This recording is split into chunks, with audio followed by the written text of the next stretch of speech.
back like we never left. It's Double Move Sports. As always, I'm Stef Albiero. I'm here with the fantasy phenom, Alex Lott, cranking out the stardom situms on the channel, coming off an incredible week 2. Let's go. Dude, we're back, and the thing is, we've been cranking the start sits. We've had some fun live streams. The Discord has been popping off. It's in the link below, by the way. Popping Free to off. join. Amazing community. Steph and I are in there talking start sits, talking trades, reviewing rosters, taking victory laps, crying when our teams lose, all that stuff. We're in it with y'all. So we're in there. It's the best way to communicate with us. So be sure to join if you haven't, first of all. But the big thing I want to say today, we're back to player takes. We've been grinding out the in-season content, if you will. But Steph and I kind of stepped back and said, we have the most fun when we're on this pod together, when we're just hanging out and we're just talking about players, talking about what's going on in the league. So that's what we're getting into today. You're going to hear a lot more of that from us moving forward. The other stuff's not going away. It's double content season for you guys. Let's go. As we're rolling through into week 3 and things like that. But we got some great topics today. We're talking buy lows. We're talking breakouts. We're talking guys we might be panicking on. It's going to be a blast, Steph. You just picked up one of these guys in a blockbuster trade. Can't wait to talk about that live on the pod. Here we go. I'm ready. Let's start this episode by talking about some of those buy low running backs. It's one of the most common topics we're looking at this time of year. We're 2 weeks into the season. The sample size is small. So if you can find those stud running backs who are down or have some question marks, you can capitalize on some of that doubt, especially in teams that are tilting.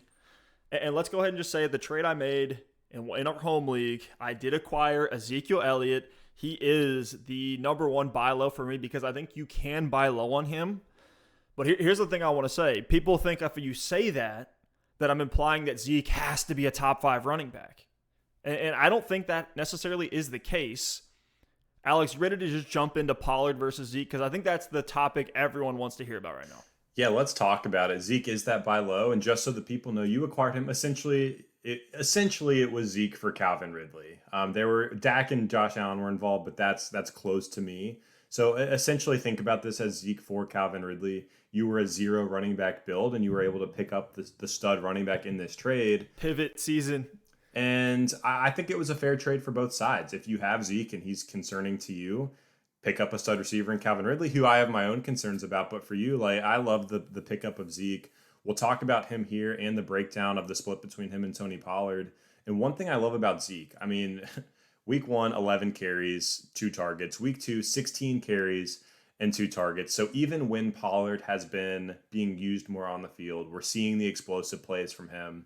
Zeke, in his own right, is still getting touches in this offense. Week 1, they really pivoted away from the run game as a whole. So I'm not holding week 1 against him because the game plan was to throw the ball against a stout Bucks front 7. So the touches to me alone that Zeke is getting, especially in week 2, 16 carries, 2 targets, I love to see that. And for me, that still makes him one of those top 10, top 12 running backs at a minimum that you can lock into that RB1 spot. And Zeke just turned 26 years old. I know he's past the age apex, that 25-year-old point for running backs, but you hit the nail on the head with me for Zeke. He's still getting volume in a very boomy offense that's going to be in a lot of great matchups that cross over with the AFC West. We know the NFC East, or at least we think. I know some of the defenses are getting better, including Dallas's, at least better than we thought before the season began. But if you look at just the snaps alone, and this doesn't have to be efficient volume for Zeke for him to deliver. He can be a guy who's giving you 4.3 yards per carry, but he's getting 250 carries on the season. He's putting close to double-digit touchdown up on the board. I think he will have games, especially in these boat races against Kansas City, that they're going to be getting into, against maybe even Monday night here against the Eagles. There are going to be games where Ezekiel Elliott gets peppered in the passing game. Oh, yeah. Pollard's snap share, and I actually do expect him to ascend as well. It's almost like, can both of these guys ascend? I'm saying more so that Zeke can maintain his floor or increase it slightly, whereas Pollard can continue to build. I think Pollard, if you look at his snap share, 24% in week 1, 34% in week 2. He's still not even passing a 50-50 split or anywhere near it. So I view this as like a very high value Tampa Bay situation or Arizona Cardinals situation where there's an early down. Dude, we might be entering a Cleveland Browns situation, maybe a light version of that with Nick Chubb and Kareem Hunt, because Pollard has been used a lot on the field with Zeke at the same time, like in the slot, things like that, with Gallup out, Cooper now a little bit banged up. I think we're going to see these guys out there at the same time. Great call out there. That's like the high-end comp of where this offense could go. Yes. The peak version of that being that Kamara Ingram year where they were both top 15 running backs in fantasy football. I'm not expecting that from this offense. And we thought Jacksonville could have that backfield with Hyde and Robinson. That's not happening. But Ezekiel Elliott is definitely a guy that you have to go. If you want to just pivot your roster, right? In my situation, it was 0 RB. I had to go and make a move and get a guy that I still believe should have been taken in the first round in fantasy football drafts. I'm willing to go and make that deal. I'm willing to make that pivot and sell a second-round wide receiver like Calvin Ridley. I'm sure other guys in this range, DK Metcalf, Keenan Allen, A.J. Brown.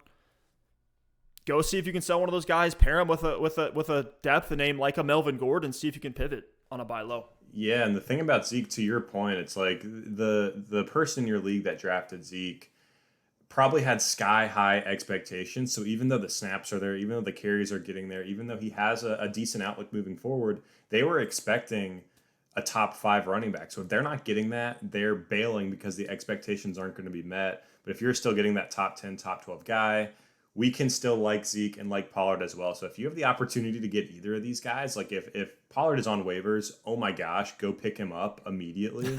And if someone has Pollard, I'm willing to shoot an offer for him. Even, I made an offer today. I actually offered out Melvin Gordon for Tony Pollard in a trade. And it's like, because I think Pollard has the upside. Gordon's like my RB4 on a roster. And I think Pollard has that ceiling. It's one of those situations where he has the standalone value. He's entering that flex territory with some upside. And of course, we have to say it, if Zeke was to ever miss a game for any reason whatsoever, Pollard is an absolute smash must start. So, but let's cap this thing off in this Cowboys backfield.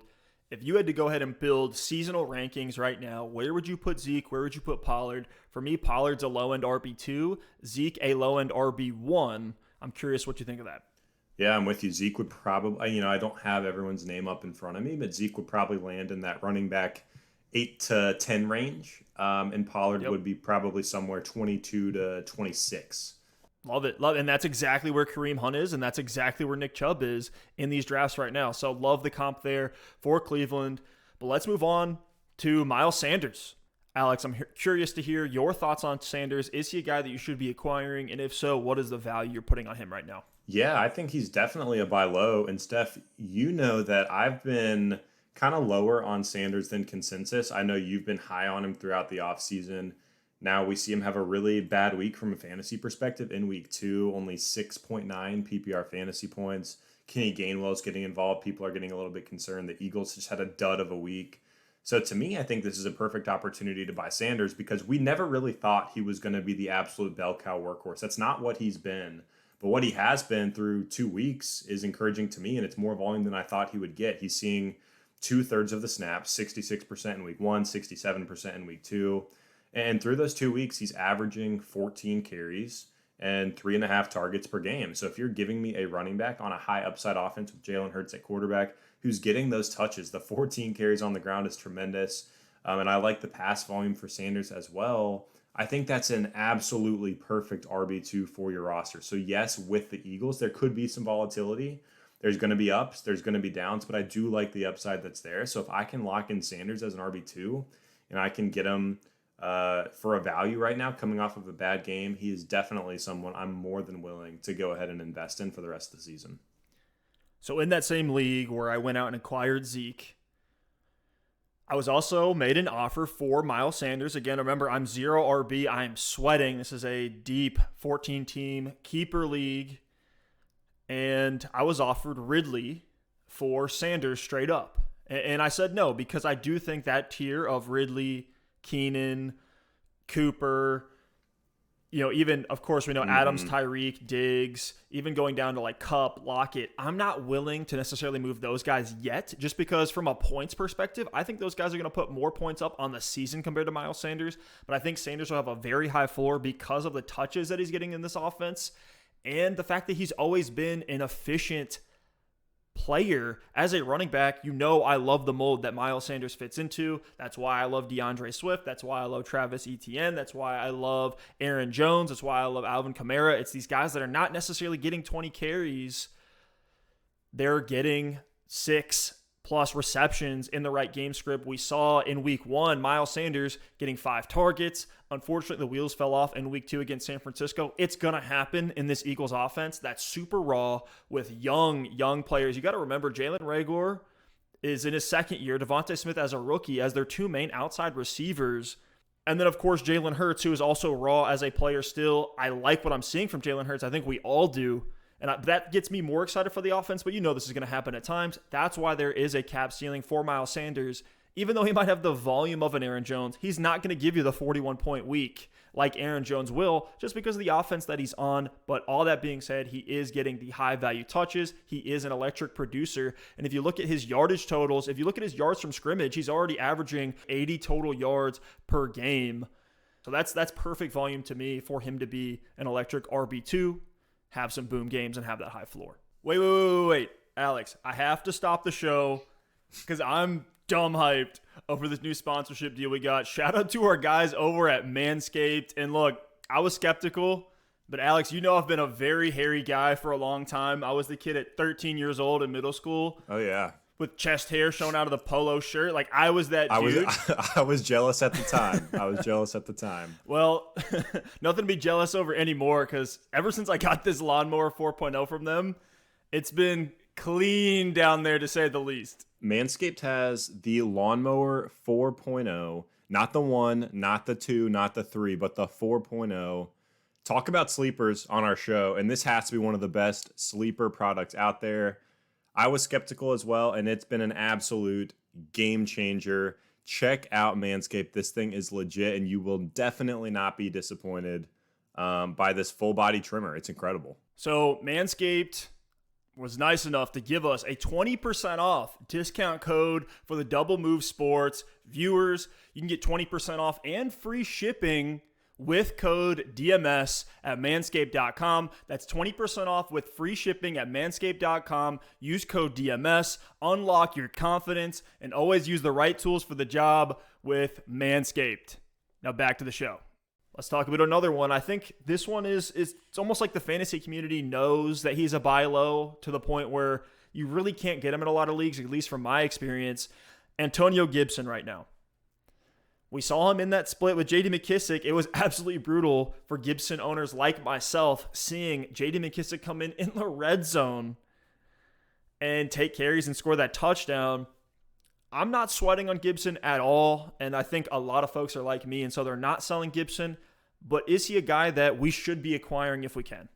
100%, and he is like Miles Sanders plus. Ooh. One of these guys that, I think Miles Sanders, it's a different situation, but I think workload-wise, it's going to be really similar. Both are getting around 2/3 of the snaps right now.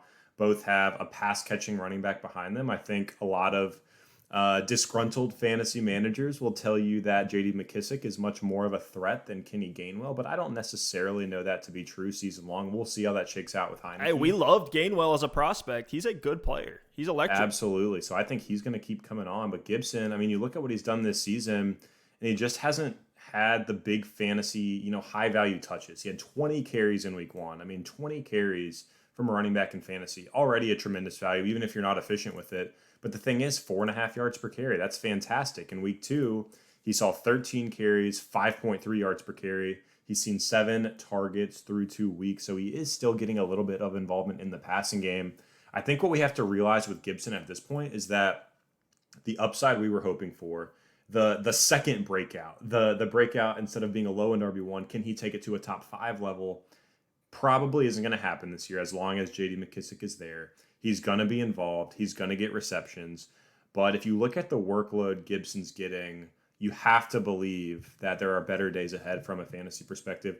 Hasn't scored a touchdown yet this season. I expect that to change. Hasn't really converted the targets that he's seeing into, high fantasy football numbers through 2 weeks. But we know he was a wide receiver in college. So, he has the chops to get it done in the passing game.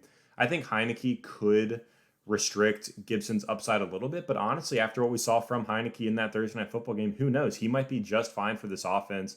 And we all know Gibson didn't necessarily have a MVP level quarterback back there last season when he was super effective. So I'm going to chase the volume and the talent here with Antonio Gibson. I'm not going to let 2 weeks get me down. So if I have a chance to acquire him, I'd definitely take him above Miles Sanders. Now, they play Buffalo this week. We've actually had a lot of start-sit questions already about Gibson. I'm rolling. If I have Gibson on my roster, I would have to have an absolute super team to not be rolling him out there this week. I expect him to be fine this week, but if for whatever reason he has yet another tough game, but the volume's still there, I'm going to be buying low on him again as we head into week 4. So Gibson's on my radar for sure. If I had to rank the 3 guys we covered so far, Zeke would be the highest for me, followed by Gibson with Miles Sanders number 3. Steph, what's your take on Gibson? Are you worried about McKissick? Week 1, pretty much no involvement at all. And then week 2, we saw him have the bigger game of the 2 backs. Only 6 targets through the air, though, and he just made the most of them. So what's your take on McKissick? Like, you look at his volume, it's still absolutely atrocious. He is still just a checkdown machine. He is just like a James White from last year. He had that 20-point outing. Before that, though, didn't even have a single fantasy point. Had 1 carry for 8 yards, 1 target he didn't bring down. In week 2, where he did have 20 points, he only had 4 carries. He did get the 6 targets, which made him valuable. I think from a game script perspective, you want to see the Washington football team competing a little bit more so Gibson just gets more touches, because we know he's efficient. We know he can score touchdowns. He can be used in the passing game, but you want him on the field a little bit more. The snap share from McKissick, though, also didn't really bother me. I'd be more worried about Kenny Gainwell, who's ascending, who we thought was an electric playmaker and a great prospect, who's already getting used in the red zone as a rookie, compared to J.D. McKissick, who's an undrafted free agent at 28 years old. I'm less scared of McKissick. And certainly there is going to continue to be a split backfield situation, but I'm still very high on Gibson. I think he's still in that Mixon, Najee Harris tier, which is why I'm buying him. And I know Mixon, he's had that 25-point outing in week 1 where he scored the touchdown, had 4 targets. Najee Harris just had his essentially first breakout game with 10 carries, but then caught all 5 of his targets, had the touchdown. The touchdown is coming for Antonio Gibson, and that pass-catching volume is going to stay the same. We know he's going to be taking the majority of carries on the ground. So I love the volume. I love the opportunity. We both love the talent on Gibson. I am still buying everywhere I can, especially in dynasty leagues right now. But let's keep this here. We're going through all the NFC East running backs. I just realized that. Wow, that's crazy. Now we're talking about Saquon Barkley. Man, I think I'll just get straight to the point. I think you guys just have to taper expectations. He's going to continually be turned on, and it might be until week 8 by the time you get the Saquon that you wanted, but I still think it's in there. Yeah, Saquon, I'm buying Saquon hard. I think I'd be buying Saquon. You're not going to agree with me on this one, but I think I'd be close to buying him at the same level that I'm going after Zeke this week. And I know there's more. I know there's more risk involved there, but just hear me out on this one, Steph. So through 2 weeks, it's been a drastically different story between week 1 and 2 for Saquon. In week 1, only 48% of snaps, 10 carries, 3 targets. Week 2, only 13 carries, 3 targets, but the snap count jumped up to 84% in week 2. I mean, he was out there for most of this game. That's the snap share we're used to seeing Saquon get, and this is against a tough Washington football team front. Very tough matchup, a pass-happy game for Danny Dimes. Was really pushing the ball down the field in this one. And running as well. Yeah, exactly. Danny Dimes, new RB1 for the Giants. Who knew? But that snap count for Saquon coming off of 4 days rest is really encouraging. Now he gets 10 days rest before week 3, really gets to see how that knee has been responding. And in week 3, the Giants get the Atlanta Falcons. So this could be an absolute explosion week for Saquon. If he can get 15 carries and 4 or 5 targets in this game, I think he's a good bet to get into the end zone. And I wouldn't be surprised one bit to see Saquon put up a 20-plus point performance in week 3. And at that point, the ship is going to have sailed on buying low on Saquon Barkley. Now, I get the perspective that's like, look, I'm worried about him. The person who has him is still asking for a pretty hefty price for that name value, so I don't want to pay up for that risk. I get it. But if you're in a league where someone's tilting off Saquon 2 bad weeks, they're worried about the injury. They're not really reading between the lines here and seeing what's going on in New York. I'm still willing to go all in on Saquon. Now, I will say this. I agree with you in the sense that I think you do still have to taper expectations. It's similar to a Zeke scenario in a way where you drafted him to be a top 5 running back. You might not get that this year. You might only get a top 10 running back, but that's still fine. And if you can get him for like RB2 value or better, then by all means, that's a bet I'm willing to take. Let me challenge some of the values here because I thought I was high on Saquon. I thought I was going to be way higher than consensus, but I feel like you're even higher than me. Would you move a guy like Chris Carson and maybe a piece wide receiver like a Cortland Sutton or Tim Patrick, honestly, and pair them with Chris Carson and go and get Saquon? Well, yeah, I was going to say Cortland Sutton is a little more than a piece, so I wouldn't do it with him, but I would do it with a Tim Patrick for sure. If I can move one of those tier 2 running backs, a Chris Carson, a Josh Jacobs type of guy, and a flex name at the wide receiver spot, those are the types of trades I'd be looking at making for Saquon. Yeah, I think we're pretty in line with the value on Saquon right now. And again, it may not be another couple weeks till he does fully get onboarded. He's gotten 3 targets in both week 1 and week 2, which is encouraging, but we're used to him seeing that 7 to 8 range in his game logs. I still think we're going to see those this year. Mm-hmm. And how often is Danny Dimes going to run 9 times in a game? That is his game high that he's ever had in his career. He's only done it twice last year. If all 9 of those carries, or even half of them, went to Saquon Barkley, now his volume looks a lot better on paper. If one of those breaks off, then you're extremely happy with Saquon. Everyone's like, he's back. If one of those happens to be a touchdown, even better. Better days are ahead for Saquon Barkley, no doubt about it. But it may not be till, week 7. I think it's this week. We'll see. You think it's Atlanta in week 3? I do. Love it. And I'm more in the, week 5 against Dallas, maybe in week 7 against Carolina range. But either way, we're expecting things to improve. So go out and get Saquon. But let's talk about Clyde Edwards-Helaire. Now in low-end RB2 range, that I think for a lot of us, the ceiling has kind of fallen out from above CEH. I just don't think it's going to happen for no other reason than he's not getting target volume in this offense. That was the reason why we like CEH. That's why we put him initially, right, when he came into the NFL, in the same range of some of the guys like Miles Sanders, some of the guys like Antonio Gibson after his rookie season, is because we expected him to see that check down volume, but Mahomes is not checking the ball down. He's coming off a game with 0 targets where he played 65% of snaps in a shootout against Baltimore. Game before that against Cleveland had 3 targets, but even last year he wasn't getting, he had one or two games actually with 8 targets. Other than that, he's getting 1 or 2 a game, and when that happens and he doesn't get the touchdown, the floor falls out from Clyde Edwards-Helaire because he's not doing it on the ground. Right now, he's not even averaging 4 yards per carry. He was averaging 3 yards a carry on 14 carries in week 1. Granted, it was against Cleveland. That's a tough front. And then in week 2 against Baltimore, also a tough front, but 13 carries, 3.5 yards per carry. He's not putting up the yardage. He's not getting the target volume. And honestly, he's not getting the touchdown. He has not scored a single touchdown this season. So all the reasons we like CEH are not coming into fruition as often as we would like them to, which for me means the ceiling is just not there. Now, can he still be a fine RB2 for the rest of the season, which is where you probably took him?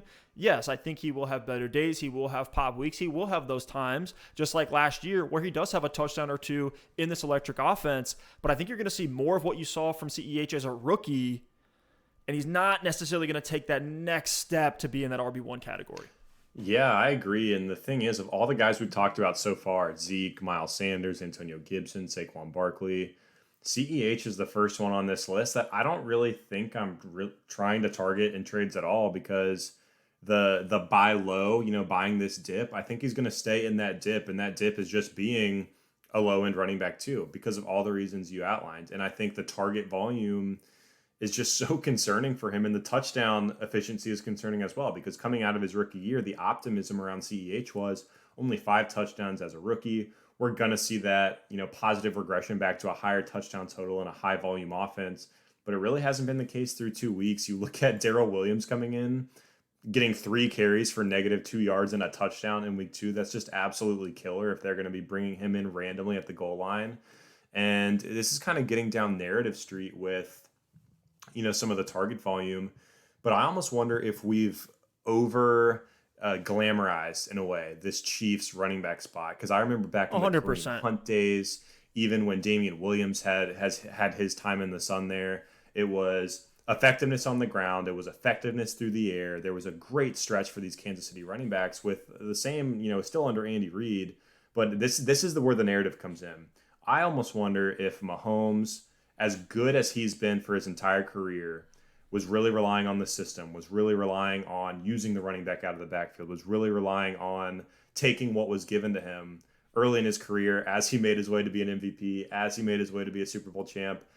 And I wonder if now Mahomes has so much supreme confidence in the offense, in the system, in his ability, where they're drawing up plays where he can look at his first read, Tyreek Hill not there. Look at his second read, Travis Kelce not there. And where 99% of quarterbacks would check down to the running back, Patrick Mahomes can turn around, scramble around, do something ridiculous, and make a remarkable play to Mecole Hardman on the backside for a touchdown. And I almost wonder if Mahomes is such a big play guy that just wants that home run. We know that's what he is, and he gets it most of the time. I'm almost wondering if part of that mindset with Patrick Mahomes is taking away from the running back checkdowns. And that's a narrative. I don't have numbers in front of me to back that up, but that could be contributing to it. And I do certainly think CEH will have better days ahead from a receiving perspective. But to your point, Steph, I think the hope for him being a top 12 running back might be out the window at this point for 2021. So let's stay in this RB2 range. Let's talk about the other super high-powered offense in the NFL that's in that top one or two. And it's the Tampa Bay Buccaneers. It's Leonard Fournette. This has been a guy that I've loved for a very long time. I saw you sneak Leonard Fournette on the list with Zeke, Antonio Gibson, Saquon Barkley. I was like, why is Leonard Fournette on this list? I will tell you why. You got to respect what he's doing so far this year. You're absolutely right. I will tell you why. Because he was a value in drafts. You were getting him in the 8th round, 9th round, and he looks like this year he's going to continue to be an RB2 with a pretty high floor because of the target volume that he's getting in an offense that likes to pass a ton. Contrary to Mahomes, Tom Brady will take what the defense gives him. We know that at this point for how long he's played and how he's still continuing to do it. 7 targets to Leonard Fournette, more than Mike Evans in this offense in week 1 against Dallas in that shootout. And then week 2 in a game that really they didn't need to do much. They put away Atlanta quickly. Saw 4 targets, caught 4 of them for 26 yards, had another 11 carries for 52 yards on the ground. That is a 10-point fantasy floor that he is going to see consistently, and we know the touchdowns are going to be there for the taking in this Tampa Bay Buccaneers offense. Are they going to come around that often? Probably not when you have the weapons like, Rob Gronkowski, Antonio Brown, Mike Evans, Chris Godwin. So for Fournette, he's definitely not going to be a guy who pops every single week. He does not have what I believe Ezekiel Elliott has from an upside perspective. He does not have that Saquon or Antonio Gibson upside just because he doesn't need to be as relied upon in this offense as a guy like Zeke or Gibson or Saquon will be. And so that's where the cap ceiling is. But everything else about Leonard Fournette, it's almost like funny now. Clyde Edwards-Helaire and Leonard Fournette, at the end of the day, really aren't that different from a fantasy scoring perspective, which sounds crazy to say. Yeah, I got to give you some respect for this one. And I will say the bigger part of the Rojo Fournette debate was in 2020. We've definitely talked about him less coming into 2021, but I'll concede, Fournette's the guy in the Tampa Bay backfield. Ronald Jones has been relegated to dust, it seems. He seems like he's still in the doghouse. And he was out there a little bit in week 2, but it's clear to me that Fournette, with how this offense is operating right now, is the 1A. And Rojo and Giovanni Bernard are the 2A and the 2B because Fournette's been involved. He's been getting the carries on the ground. He's been getting the targets through the air. And the reason I think we have him on kind of this buy low running back list discussion is because I still think you can get him at a great value. People are thinking about Leonard Fournette. They think about the nebulous Tampa Bay backfield. They might think that what we've seen from him so far is an anomaly. And to your point, he hasn't had the touchdown, so he hasn't had huge fantasy performances. And if you went 0 running back, if you had J.K. Dobbins, if you had a Gus Edwards and you're battling injury at the running back spot and you need an RB2, you need a plug-in guy, Leonard Fournette's the kind of guy I would be targeting in a trade. Get him very cheap, throw him in, slide him into your lineup as that RB2, and he's going to give you some production, especially with the volume he's been getting in the passing game. So I'm fine to throw out some of those wide receiver, deep wide receiver 2, high-end wide receiver 3 type names. Pick up a guy like Leonard Fournette if you have a need at running back, and I think he's going to be fine for your roster. Has a tough matchup against the Rams, but in a game that should shoot out, I'm still plugging in Fournette. Could easily see a touchdown or two in a game that we're all excited for here in week 3. And the case in point for Ronald Jones is that in a game against Atlanta where the Bucs were up and they could have just pounded the rock, they really didn't do that. They did not just say, hey, we're just going to burn out the clock here. We're just going to hand it off to Rojo between the tackles, put Leonard Fournette in on third down. That is not what's happening here, folks. Leonard Fournette saw 11 carries in that blowout, whereas Ronald Jones only saw 6. Still saw 3 targets for Rojo, so he is on the field. He's still going to have that 30 to 40% snap share every week, but not doing what Leonard Fournette is doing, not still getting the volume that Leonard Fournette is getting. But let's talk about one more. This should be a pretty quick one. Is Zach Moss a buy low? I think the answer no. Yeah, the answer is no. No. The answer is no. Come on. What are we doing? Let's talk about Zach Moss for a second, because I thought he was a little bit more interesting before the season, but the healthy scratch in week 1 just kind of threw me off. And then people are going to look at what he did here in week 2 with 14.4 fantasy points, but that's coming off of 2 touchdowns on 8 carries. That type of touchdown per carry is not sustainable at all, especially for Zach Moss, who hasn't still really done anything or broken out in a big way. He's getting the high-value touches, but not getting them enough for him to be fantasy relevant or viable. Maybe in a deep league, you put him on the back of your bench, but not a guy I want to rush out there against the Washington football team in week 3, and not a guy that I'm really trying to spend some of my draft capital that I invested in other players and transfer that over to Moss through trade. Yeah, honestly, if you have Moss, I'd be trying to sell him right now, because you look at this game. His 2 touchdowns came when the Buffalo Bills were already up 21-0. Singletary was the primary back. Moss did get those touchdowns. He fell into the end zone, but he wasn't efficient. Didn't really impress me. And the fact that he was the healthy scratch in week 1 is concerning for how Buffalo views him as a player. So I think his upside is limited. His floor is 0. So to me, Zach Moss is a total fade. And his 2 touchdowns this week, all that did for me is prevent me from dropping him. And instead of dropping him, I'd probably be willing to try to find a trade partner and just get anything I can. Honestly, I couldn't drop him after week 2, though, because I would have dropped him after week 1. So let's be honest. Get bodied, Zach Moss. Oh, gosh, don't do it to him. And don't go try to think you're sneaky and buy low on Singletary or anything either. Just fade that backfield. No. Just fade that backfield. Now, Alex, I know this is not on the show sheet, but I think for the last 15 minutes here, we'll eyeball it. We'll freestyle it. Are you worried about the Titans' offensive line?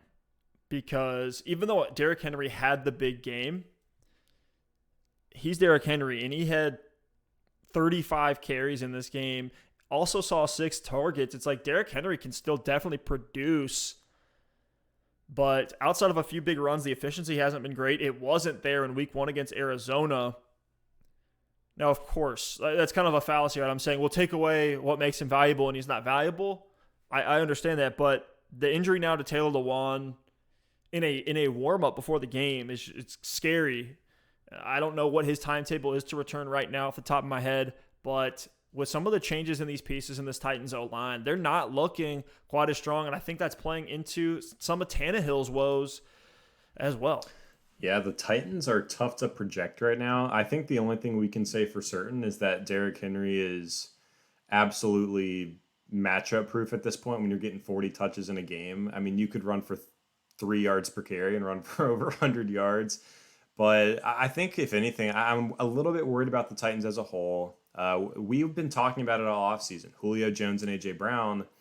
It's going to be this ping-pong situation back and forth between Julio and A.J. Brown and which one gives you the solid fantasy performance. This offense isn't necessarily built to support 2 elite fantasy football wide receivers now in places like Seattle and places like Minnesota. We've seen it done, so I certainly think there will be weeks where both are startable.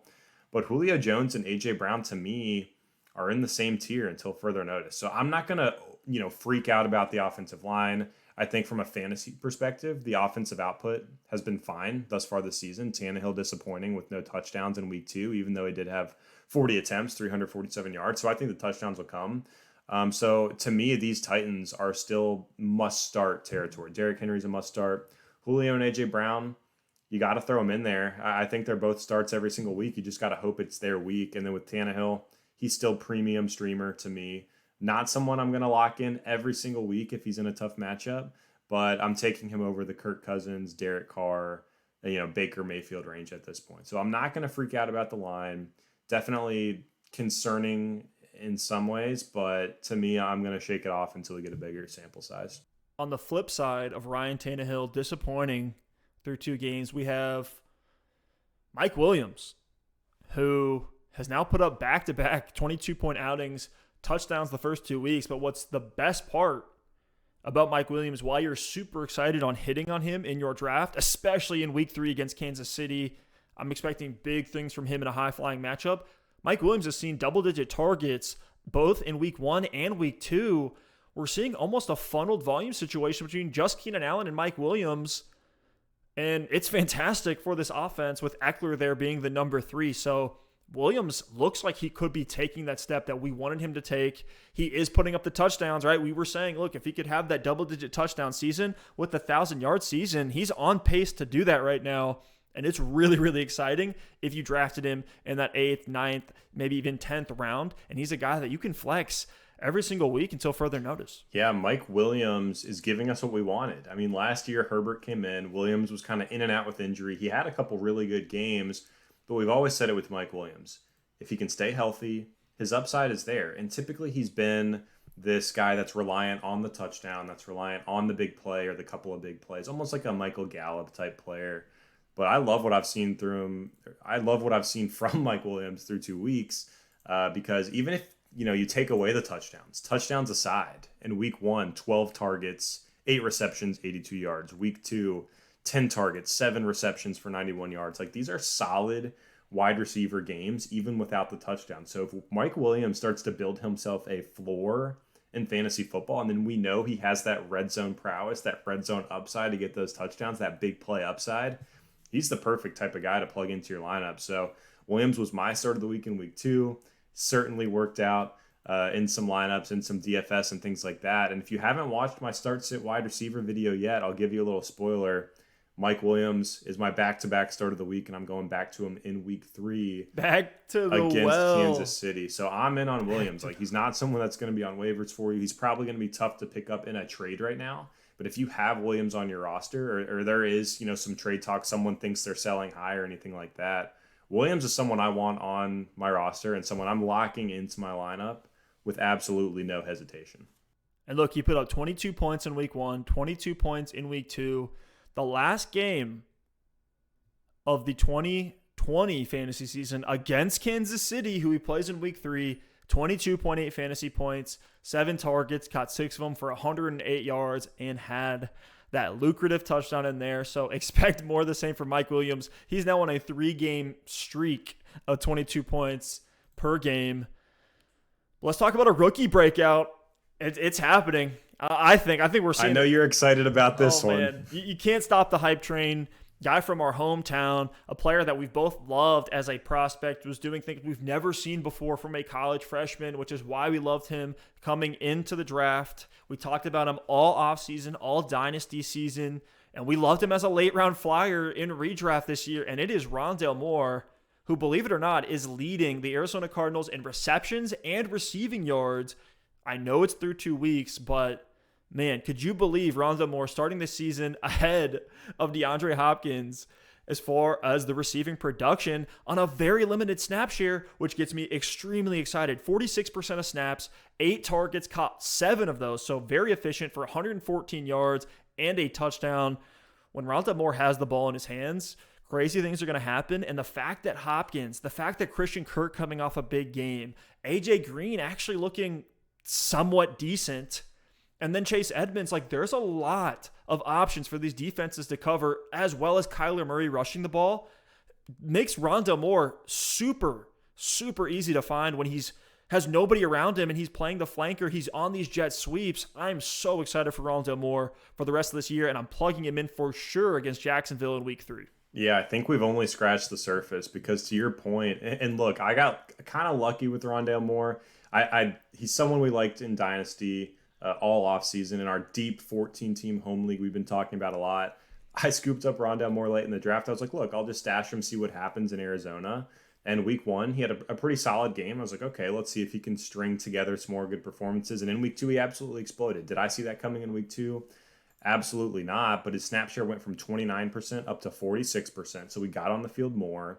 We saw the targets come. We saw the big play ability with that deep touchdown. And I've heard the rumors this week, like Kyler Murray apparently was sending Rondale Moore film to the scouting department and the coaches of the Arizona Cardinals to try to get this guy on the team. So as Rondale Moore gets ramped up as a rookie wide receiver, I think we're going to see him on the field more and more. We're going to continue to see him utilized in all facets of the game. One of the brilliant things about Moore is that you don't have to rely on, 8 targets a game. And in that game in week 2, he had 8 targets, had the big play, but Moore could see 5-6 targets. Have really efficient targets, also get used on jet sweeps, get used on end arounds, maybe see 2 or 3 carries in a game. He's the punt returner. He's the kick returner. The home league I just mentioned, I have Rondale in, actually rewards punt return and kick return yards. It's like 1 point per 25 yards. So Rondale's someone on my roster. I'm plugging him in week 3 against Jacksonville. I'm an absolute believer in this guy's talent. I think the sky is the limit as he continues to get on the field more and more for this Arizona Cardinals team. And to me, like, he's the clear number 2. I'm not saying Christian Kirk is going to go away. I'm not saying AJ Green is going to go away. I think those 2 guys are still going to have their weeks. We saw it in week 1. It was Christian Kirk. Like, those guys are going to be involved. But Rondale Moore, of kind of that second tier of wide receivers for the Arizona Cardinals, has the highest floor because of how he's utilized, the playmaking ability that he has, and the love that Kyler Murray has for him. So Rondale Moore is someone I'm starting in week 3, and I'm super excited about him for the rest of the season. By the time you're watching this, your waivers have probably already ran. Hopefully you snagged him for your bench or for your starting lineup here in week 3. And if for some reason he's still sitting on the waiver wire, by all means, go pick him up. And one last hack I want to throw out there. I'm starting Rondale Moore in my flex, and I'm starting Cardinals defense and special teams in my defense slot. So technically, if Rondale Moore takes a punt or a kick to the house, I'm doubling up on those points. The ultimate defense kick returner stack. I'm calling my shot now. I know the chances are super slim, but we'll see how long I roll with those 2. And if that happens for me one time this year, you're going to be hearing about it from me. So Rondale Moore, man, I couldn't be more excited, Steph, about this guy's upside. I think at this point, I know Andy Isabella. He's coming back from the COVID list. Oh, I don't see him getting anywhere. He's nothing. He's nothing for Rondale Moore at this point. If I'm AJ Green, I'm worried about Andy Isabella, maybe. So if you add the 35 Andy Isabella targets with the 72 vacated Larry Fitzgerald targets, we're looking at 100-plus targets in very realistic possibility for Rondale Moore. And with what he can do with the ball, he could creep into wide receiver 2 range in fantasy football as soon as this year if everything goes his way. Alex, I want to keep this episode going because it's flowing right now. We're in peak football season. This is football nirvana. This is fantasy cloud 9 that we're on at the moment. But I'm going to keep it up with you in the Discord channel. If you guys want to join the conversation with us, hit that link down below. It is free to join. I had folks hit me up today about the waivers, saying, are we going to put out waiver episodes or podcasts this year? We just don't have the ability to do that right now. We're not doing this full time yet.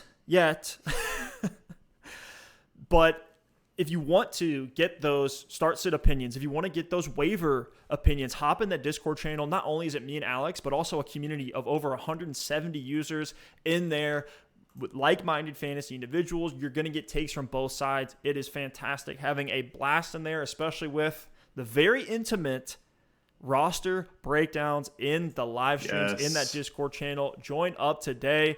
And, of course, a like and a sub on YouTube. Always, always appreciated. And we'll see y'all next time. Peace.